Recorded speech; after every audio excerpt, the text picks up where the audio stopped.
प्यारे विद्यार्थियों, कैसे आप लोग? उम्मीद करता हूँ कि आप लोग अच्छे होंगे और अपने आप पढ़ाई में अच्छे तरह से व्यस्त होंगे। ठीक है, तो इस क्लास में class 10th Bihar board Hindi का वीवीआई ऑब्जेक्टिव क्वेश्चन लेके आ गए हैं, जो आपके बोर्ड एग्जाम 2027 के लिए काफ़ी महत्वपूर्ण है। ठीक है, और इसमें दही वाली मगम्मा चैप्टर का हम ऑब्जेक्टिव क्वेश्चन देखने वाले हैं, वर्णिका भाग 2 का। ठीक है, जो जिससे आपके बोर्ड एग्जाम में भर का क्वेश्चन पूछा जाता है इस चैप्टर से। ठीक है, इसीलिए इस क्लास को आप लोग ध्यान से कीजिएगा। ठीक है, उससे पहले क्लास स्टार्ट करने से पहले आप लोग चैनल पे नया है तो चैनल को सब्सक्राइब कर लीजिएगा और वीडियो को लाइक भी कर लीजिएगा। ठीक है, और दोस्तों के पास भी शेयर कर दीजिएगा। ठीक है, तो यहाँ पे देखिए, इसमें हम ऑब्जेक्टिव क्वेश्चन पढ़ने वाले हैं आपके एग्जाम बोर्ड, और आप लोग क्लास में अंत तक बने रहिएगा। ठीक है, और इसमें हम आप लोग को 25 प्रश्न कराने वाले हैं। ठीक है, उसमें आप लोग लास्ट में जरूर बताइए कि इस 25 प्रश्न में आप लोगों ने अपने से कितना प्रश्न सही किया। ठीक है, और क्लास अच्छा लगा तो क्लास का लाइक भी कीजिएगा। ठीक है, तो यहाँ पे प्रश्न की तरफ हम बढ़ते देखिए यहाँ पे प्रश्न क्या कह रहा है। यहाँ पे आप लोग ध्यान से प्रश्न देखिएगा। और एक बात और, अगर हमसे पहले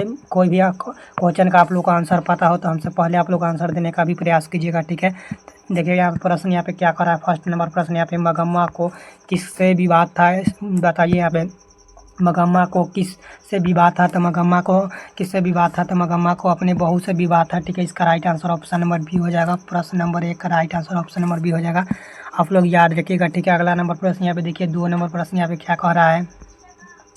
2 नंबर प्रश्न है यहाँ पे, नजम्मा मगम्मा की कौन थी। नजम्मा मगम्मा की कौन थी? ऑप्शन ए है बेटी थी, ऑप्शन बी है मौसी थी, ऑप्शन सी है बहू थी, ऑप्शन सी है सोती थी। तो इसका राइट आंसर क्या हो जाएगा? तो इसका right answer option number Najamma Magamma की कौन थी, तो नजम्मा मगम्मा की बहू थी। इसका right answer option number C हो जाएगा, आप लोग याद रखिएगा। इसका right answer option number C हो जाएगा। 2 नंबर प्रश्न का right answer option number C, आप लोग याद रखिएगा। ठीक है, और जितना भी प्रश्न पढ़ा रहे हैं ये काफ़ी इंपॉर्टेंट है। देखिए, कोई ना कोई 2020 में कोई ना कोई वर्ष इस प्रश्न सब पूछा गया है। ठीक है, देखिए 3 नंबर प्रश्न यहाँ पे क्या कर रहा है, क्यों रे राक्षस इस छोटे से बच्चे को क्यों पीट रही है। कि किसने कहा था, या किसने कहा था, आप लोग बताइए। यह किसने कहा था? तो यह मगम्मा ने कहा था। इसका right answer option number A हो जाएगा। 3 नंबर प्रश्न का right answer option number A हो जाएगा। ठीक है, अगला प्रश्न यहाँ पे देखिए क्या कह रहा है, काफ़ी इंपॉर्टेंट प्रश्न। 4 नंबर प्रश्न यहाँ पे देखिए क्या कह रहा है, दही वाली मगम्मा कहानी किस लेखक द्वारा रचित है, आप लोग बताइए। देखिए 2019 में और 2018 में भी पूछा गया। ठीक है, तो दही वाली मगम्मा कहानी की लेखक कौन है, तो कौन है? तो इसका राइट आंसर 4 नंबर प्रश्न का right answer option number A हो जाएगा, श्रीनिवास। इसका right answer option number A हो जाएगा। ठीक है, अगला प्रश्न देखिए यहाँ पे 5 नंबर प्रश्न यहाँ पे क्या कह रहा है। 5 नंबर प्रश्न, मगम्मा क्या बेचती थी, तो मगम्मा चैप्टर का नाम ही दही वाली मगम्मा, तो मगम्मा दही बेचती थी। इसका right answer option number B हो जाएगा 5 नंबर प्रश्न का। अगला प्रश्न यहाँ पे देखिए 6 नंबर प्रश्न क्या कह रहा है, रंगप्पा था, तो रंगप्पा कौन था? ऑप्शन ए है जुआरी, ऑप्शन बी है व्यापारी, ऑप्शन सी है वकील, ऑप्शन डी है किसान। तो रंगप्पा कौन था? तो रंगप्पा एक जुआरी व्यक्ति था, आप लोग याद रखिएगा। इसका right answer option number A हो जाएगा। ठीक है, अगला प्रश्न यहाँ पे देखिए क्या कह रहा है। 7 नंबर प्रश्न यहाँ पे, दही वाली मगम्मा कहानी किस भाषा से अनुदित कहानी है, तो दही वाली मगम्मा किस भाषा से अनुदित कहानी है, तो यह कन्नड़ भाषा से अनुदित कहानी। इसका right answer option number B हो जाएगा 7 नंबर प्रश्न का, आप लोग याद रखिएगा। अगला प्रश्न देखिए यहाँ पे 8 नंबर प्रश्न यहाँ पे क्या कह रहा है। देखिए 8 नंबर प्रश्न यहाँ पे देखिए क्या कह रहा है। 8 नंबर प्रश्न, उस घर में हम अब सास और बहू में स्वतंत्र ही होर लगी है, यह पंक्ति किस कहानी की है, तो इसका राइट आंसर आप लोग बताइए। 8 नंबर प्रश्न का राइट आंसर, तो यह किस कहानी का है, तो यह दही वाली मगम्मा का है। इसका right answer option number D हो जाएगा, आप लोग याद रखिएगा। ठीक है, इसका right answer option number D हो जाएगा 8 नंबर प्रश्न का।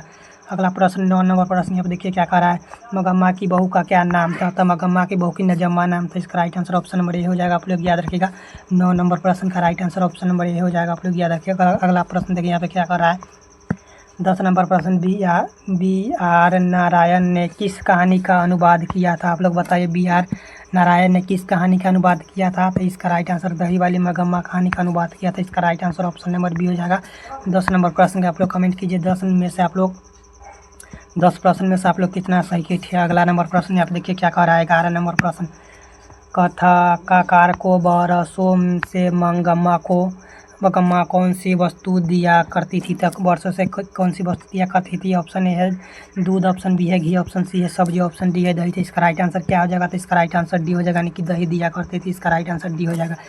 अगला प्रश्न यहाँ पे देखिए क्या करें। 12 नंबर प्रश्न यहाँ पे देखिए, दही वाली मगम्मा कहानी किससे संदेश देती है, तो यह किससे संदेश देती है। 12 नंबर प्रश्न का राइट आंसर बताइए, तो यह बहू की संदेश देती है। इसका राइट आंसर सी हो जाएगा, आप लोग याद रखिएगा। अगला प्रश्न यहाँ पे देखिए 13 नंबर प्रश्न, दही वाली मगम्मा कहानी का मुख्य पात्र कौन है? आप लोग बताइए। दही वाली मगम्मा का मुख्य पात्र मगम्मा ही है। इसका right answer option number B हो जाएगा। आप लोग याद रखिएगा।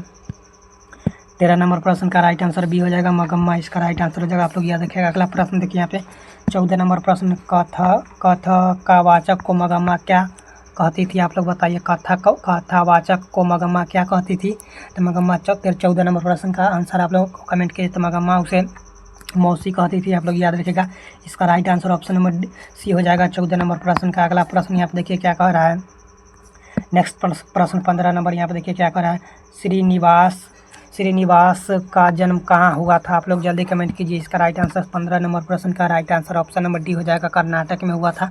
इसका right answer option number D हो जाएगा। अगला नंबर प्रश्न यहाँ पे देखिए। नेक्स्ट 16 नंबर प्रश्न, मगम्मा के परिवार में कुल कितने सदस्य थे? आप लोग बताइए। मगम्मा के परिवार में कुल कितने सदस्य थे? तो मगम्मा के परिवार में कुल 4 सदस्य थे। आप लोग याद रखिएगा। इसका right answer option number C हो जाएगा। अगला प्रश्न यहाँ पे देखिए क्या कह रहा है। अगला प्रश्न यहाँ पे, दही वाली मगम्मा का कथावाचक कौन थे? आप लोग बताइए। दही वाली मगम्मा का कथावाचक कौन था? 17 नंबर प्रश्न का right answer option number B हो जाएगा। बेगुरु की एक सभ्रभात महिला थी। आप लोग याद रखिएगा। अगला प्रश्न यहाँ पे नेक्स्ट प्रश्न 18 नंबर प्रश्न यहाँ पे देखिए। अधिक बुद्धिमान कौन था? ऑप्शन ए है मगम्मा, ऑप्शन बी है गाँव की एक अन्य महिला, ऑप्शन सी है नजमा, ऑप्शन डी है इनमें से कोई नहीं। आप लोग जल्दी कमेंट कीजिए। 18 नंबर प्रश्न का राइट आंसर सबसे बुद्धिमान कौन था? सबसे बुद्धिमान गांव की एक अन्य महिला थी। आप लोग याद रखिएगा। अगला प्रश्न यहाँ पे देखिए क्या करा है। 19 नंबर प्रश्न यहाँ पे कह रहा है, दही वाली मगम्मा कहानी का हिंदी अनुवाद कौन था? आप लोग जल्दी बताइए। अनुवादक कौन था? इसका राइट आंसर आप लोग बताइए। दही वाली मगम्मा का हिंदी अनुवादक कौन था? तो इसका right answer option number A हो जाएगा।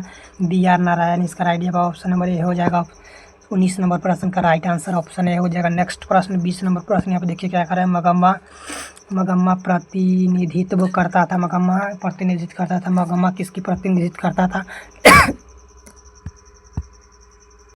यहाँ पे बताइए। मगम्मा किसकी प्रतिनिधित्व करता? मगम्मा एक ग्रामीण महिला की। आप लोग याद रखिएगा। अगला प्रश्न यहाँ पे देखिए 21 नंबर प्रश्न यहाँ पे देखिए क्या करें। बहू की दिशा है। बहू की दिशा क्या है? ऑप्शन नंबर 21 प्रश्न नंबर 21 का राइट आंसर मगरमच्छ इसका राइट आंसर ऑप्शन नंबर हो जाएगा। बहू की दिशा है तो मगरमच्छ की दिशा। आप लोग याद रखिएगा। अगला प्रश्न यहाँ पे देखिए क्या कर रहा है। 22 नंबर प्रश्न, रंगप्पा कौन था? तो रंगप्पा कौन था? आप लोग जल्दी बताइए इसका राइट आंसर। तो रंगप्पा तो इसका राइट आंसर आप लोग कमेंट में बताइएगा। ठीक है। आप लोग इसका राइट आंसर कमेंट में बताइएगा। ठीक है।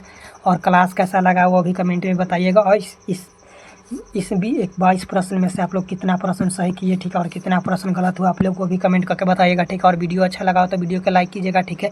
तब तक मिलते हैं नेक्स्ट वीडियो में। जय हिंद, धन्यवाद।